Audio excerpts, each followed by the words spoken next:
আসসালামু আলাইকুম ভাই বন্ধুরা, মা বোনেরা আছে যেখান থেকে আমার ভিডিও দেখছেন। আশা করি সবাই ভালো আছেন। আজকে আপনাদের সামনে একটা নতুন ভিডিও নিয়ে আসছি। মোহাম্মদ মনির ইসলাম মনির। আজকে ভিডিও হচ্ছে নিন্দা কাপড় পেনতে বেশি। কাকাই বলে বইয়ে নাকি পাশের বাড়িতে দেখে আছে যে ফ্যান পাকিস্তানি জেপসি ফ্যান নিয়ে আসে। তাই দেখে বইয়ের কথা শুনে কাকাও বাজার থেকে পাকিস্তানি জেপসি ফ্যান নিয়ে আসলো। এত সুন্দর স্বাদের ফ্যানটা কিছুদিন চলার পরে আর চলে না, তাই আমার কাছে নিয়ে আসলো। আমি কাকারে বললাম, কেন দেশি বাংলাদেশে ফ্যান কি নাই? বলল, না, পাশের বাড়ি পাকিস্তানি দেশি ফ্যান আনছে, তাই দেখে পাকিস্তানি ফ্যানই আমি নিয়ে আসলাম। কিন্তু হঠাৎ করে বন্ধ হয়ে যাওয়ার কারণটা কি? আচ্ছা কাকা, দেখেন তাহলে আপনার ফ্যানটা কেমনে নষ্ট হলো হঠাৎ করে। খুলে আপনাকে দেখাতেছি।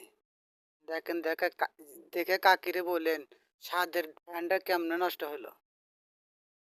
দেখছেন কাকা, এন্দুর আপনার ফ্যানটা খাইয়ে ফেলেছে। এন্দুর দেশের মায়া বুঝছে যে দেশের মানুষের দেশের ফ্যান না কিনে বাইরের ফ্যান কিনলে কি অবস্থা, তাই এন্দুর আপনার লগে শত্রুতা করে এ, ওর ভিতরে ঢুকে বাসা বেঁধে খেয়ে ফেলেছে। কারণ ইন্দুর তো দেশের মায়া বোঝে যে যে তুই যেটা নিন্দা করবি সেটাতেই পেন যাবে। আপনি দেশের জিনিস ব্যবহার করবেন না, তা আপনি দেশের জিনিস ব্যবহার করার জন্য ইন্দুরে খেয়ে কি করেছে।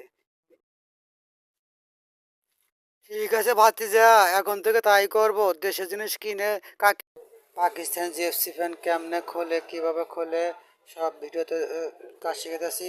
এখন এই ফ্যানকে কেমনে পেপার পরাবো, কত আরাম তার যাবে, কীভাবে কল বানাবো, কয়েলে কত লুপ হবে, কীভাবে ফিটিং, এভরিথিং পরবর্তী ভিডিওতে দেখানো হবে। যেসব ভাই ভাই বন্ধুরা ভিডিওতে কাজ শিখতে ভিডিও দেখে শিখতে পারবেন এবং সরাসরি কাজ শিখতে যোগাযোগ করবেন। আর ভিডিওতে ভালো লাগলে লাইক ও শেয়ার কমেন্ট করবেন। ইনশাল্লাহ ভালো থাকেন আপনারা সবাই।